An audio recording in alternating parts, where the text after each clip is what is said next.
नमस्कार, आप तमाम दर्शकों का एक बार फिर से स्वागत है।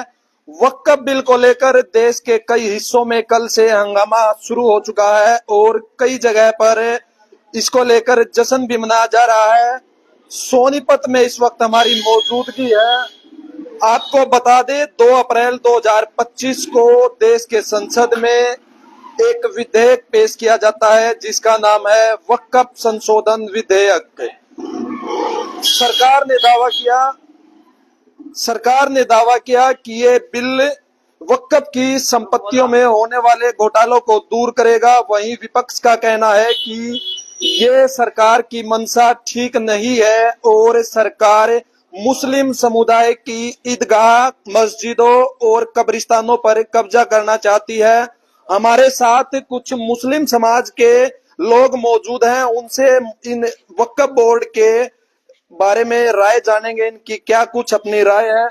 जी, पहले तो अपना नाम बताइए, क्या नाम है? वक्फ बोर्ड कानून जो है संसद में पेश किया गया है, क्या कुछ कहना उस पर? क्या कहेंगे, हम तो कमजोर आदमी हैं, पर यह है कि कमजोर पे जो है ताकतवर हमेशा दबाता है। ऐसे ही हमारे साथ हो रहा है।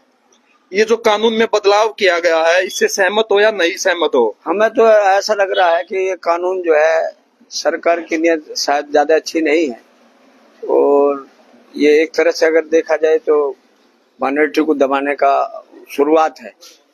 लेकिन सरकार ये दावा लगातार कर रही है कि जो वक्फ बोर्ड की जमीनों पर अवैध कब्जे हैं उनको छुड़वाने का काम करेंगे और जो वक्फ की संपत्तियों का घोटाला है उसको दूर करने का काम करेगा ये कानून। ये बात तो सही है, वक्फ बोर्ड में जो है घोटाला बहुत हो रहा है या नहीं हो रहा है उसको तो सरकार जानेगी कि। और लेकिन मेरी नॉलेज में जहाँ तक है और दूसरे जो घोटाले हो रहे हैं, जोर से जो नाजायज कब्जे हैं, भाई पंचायती जमीन है और पोखर हैं, तालाब हैं, वो सब पर नाजायज हो रहा, तो वक्फ बोर्ड का ही क्या है, ये भी तो हो ही रहा है। वक्फ बोर्ड के जो चेयरमैन है जाकिर हुसैन, उन्होंने भी सरकार के इस कानून की सहमति जताई आपने कि ये कानून जो है मुसलमान भाइयों के हक में है और इससे मुसलमानों को फायदा होगा ना कि नुकसान। देखो, ये हमारा मुल्क जो है ये लोकतंत्र है और लोकतंत्र में सबको अपनी बात कहने की आजादी है। वो अपनी राय के मालिक है, मैं अपनी राय का मालिक हूँ। जी, जाकिर साहब जो हमारे बहुत अच्छे ताल्लुक हैं, लेकिन वो अपनी मर्जी के मालिक हैं, हम अपने उसके मालिक हैं। लेकिन सरकार ने अब ये भी वो किया इस कानून में कि जो पहले मुस्लिम समुदाय के लोग इस वक्फ बोर्ड में शामिल होते थे, अब गैर मुस्लिम जो सदस्य हैं वो भी इसमें शामिल किए जाएंगे। बिल्कुल, अगर हो जाए तो कोई बात नहीं, लेकिन वो जो दूसरे मंदिरों में है और दूसरे उनमें जो है धार्मिक जो है उसमें मुस्लिम वो नहीं है, तो क्या उनमें नहीं, उनमें भी होने चाहिए? नहीं, मतलब कहीं ना कहीं आपका कहना ये है कि जो हिंदू वो मंदिर है, अगर कमेटियां हैं, हाँ, मैं भी वही कह रहा हूँ। अब के लोगों को शामिल किया जाए। जैसे अभी मिसाल के तौर पर अभी जो है राम मंदिर बना है, उसमें भाई मुसलमान नहीं, दूसरे भी लोग नहीं है, उस कमेटी में भी सभी लोग धर्म के लोग होने चाहिए। तो अगर मुसलमान वो रह जाएगा तो हमारा क्या है? लेकिन ये जब बराबरी का ही लाना है, वो दिखाना है कि भाई हम हमदर्द हैं, तो वो भी करें। अगर नहीं होना चाहिए, उसमें दूसरे में होने चाहिए। नहीं, तो हमें तो इस बात का है कि भाई ये हम अब भी मानते हैं और सरकार भी मानती है कि भाई किसी तरह ये जो है दबाए जाएं।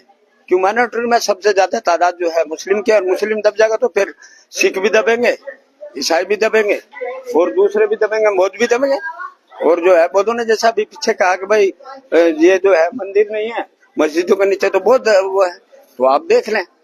2005 में ये कहा गया था कि ताजमहल जो है वो भी वक्फ बोर्ड की संपत्ति है, उससे कितना सहमत हो? देखो, मैं इतना पढ़ा लिखा आदमी नहीं हूँ, लेकिन मुझे ये मालूम है अब तक जितना हमने थोड़ा बहुत ग्रेजुएशन तक पढ़ा है कि वो तो अब तक जो है मुसलमानों की प्रॉपर्टी मानी गई है, मुसलमानों ने बनाया था वो। अब उस पर सरकार का कब्जा है, वो जो है जितने पुरातत्व विभाग के वो है उस पर उसका कब्जा है, चाहे वो क्यों ना हो, चाहे रामलीला वो क्या नाम लाल किले हो, जितने जो है बादशाह की वो है प्रॉपर्टी, उस पर तो सरकार का पहले से ही कब्जा है। अब वो चाहे 2005 में क्या हो गया, आज के उसमें तो कोई बात नहीं है। वो जो बादशाह की प्रॉपर्टी है, जो बादशाह ने बनी, तो वो तो गवर्नमेंट के साथ पहले से ही है और उसका सब कुछ है। और ये भी अगर एक तरह से देखा जाए गवर्नमेंट के तहत है, भाई जो मॉनेटरी का जो मिनिस्टर होता है उसी के तहत जो है वक्फ चेयरमैन ही तो वक्फ बोर्ड का मुस्लिम होता है। वो लेकिन नहीं अब सरकार ने कानून में बदलाव किया कि भाई अब गैर मुस्लिम भी वक्फ बोर्ड का चेयरमैन बनाया जा सकता है। राज्य सरकार के अधीन मामला पर देखो, ताकत तो कुछ भी कर सकती है, लेकिन मैं समझता हूँ कि 95% मुस्लिम इससे खुश नहीं है। आप भी देख रहे हैं और वो भी देख रहे हैं। हमारे साथ कुछ और साथी मौजूद हैं। जी भाई साहब, नाम बताइए अपना। मोहम्मद इलियास। क्या कुछ कहना है, जो वक्फ बोर्ड संशोधन विधेयक पास किया गया संसद में, उसको लेकर क्या विचार हैं आपके?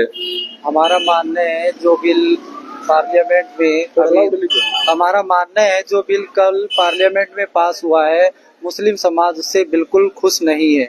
ये इलीगल संशोधन किया गया है, क्योंकि वक्फ प्रॉपर्टी मुस्लिम प्रॉपर्टी है। इवन गैर मुस्लिम भी वक्फ प्रॉपर्टी कर सकते हैं। तो वो मुसलमानों की फैसिलिटी, उनकी डेवलपमेंट में इम्प्रूवमेंट करने के लिए की गई जमीन वक्फ कहा जाता है। तो इसमें सरकार का इंटरफेयर ये बिल्कुल गैर कानूनी है, कॉन्स्टिट्यूशनली इलीगल है। सरकार ने ये दावा किया कि वक्फ बोर्ड की जो कमाई है वो कम है, खर्चे ज्यादा है। इसको लेकर सरकार ने कानून पेश किया कि भाई इससे होने वाली जो कमाई है उसको बढ़ाया जाए और अवैध कब्जों को छुड़वाया जाए। देखो, पहले वाला जो कानून है 2013 का, वो अपने आप में संपूर्ण है इस तरह की एनक्रोचमेंट को रोकने के लिए।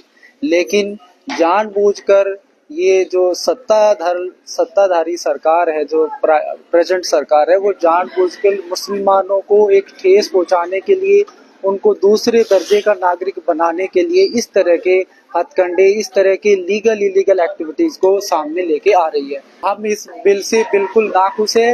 ये वापस लेना चाहिए, रिपील होना चाहिए, नहीं तो देश भर के मुसलमान all India personal law board की कॉल पे इसमें शांतिपूर्ण तरीके से विरोध प्रदर्शन करने के लिए तैयार है। ऑल इंडिया मुस्लिम संगठन जो है वो सुप्रीम कोर्ट जाने की बात कह रहा है। कोर्ट भी जाएंगे, हमारे पास ऑप्शंस है हाई कोर्ट के, सुप्रीम कोर्ट के, ताकि इस कानून को लागू होने से रोका जाए।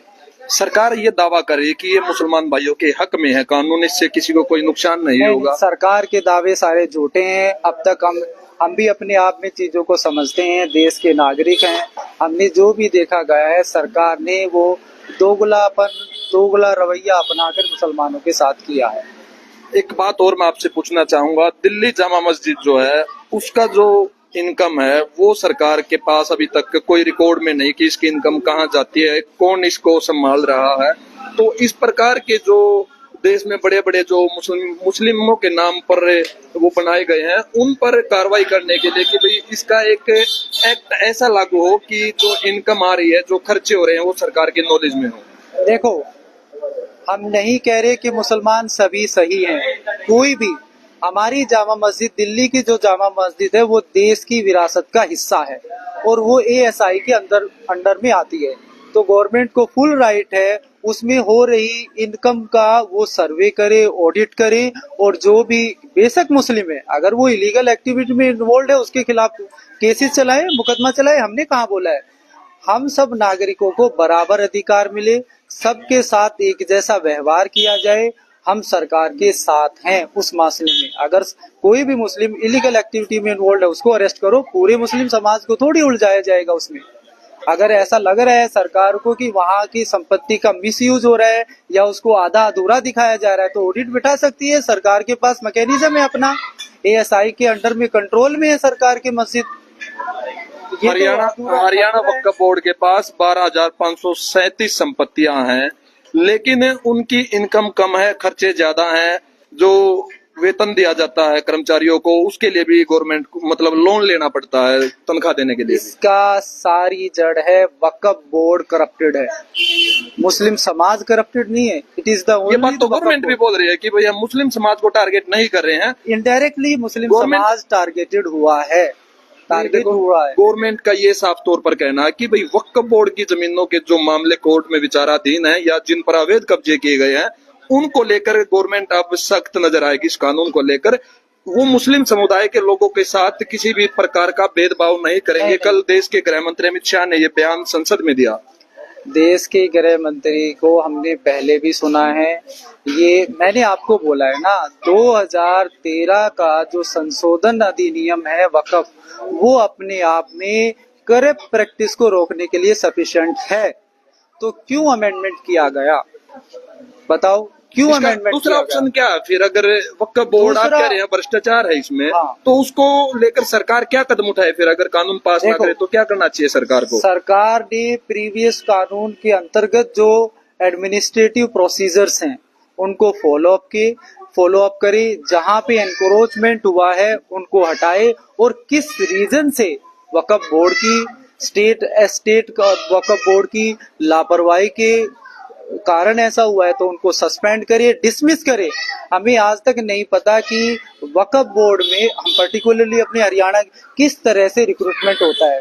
कोई रिक्रूटमेंट प्रोसेस का पब्लिकेशन नहीं होता, किसी के पास कोई मैसेज नहीं आता, कोई मैकेनिज्म नहीं कि कब एग्जाम होगा, किस पोस्ट का, कौन किस पोस्ट पे लगा हुआ है, कोई पता नहीं है। सब जुगाड़ से चल रहा है। तो jugaad means corruption. There are two type of corruption, ठीक है। एक मटेरियलिस्टिक होता है, एक काइंड की फेवरेटिज्म पे होता है। तो वक्फ बोर्ड खुद से करप्टेड है, इस वजह से ये बवाल मचा है।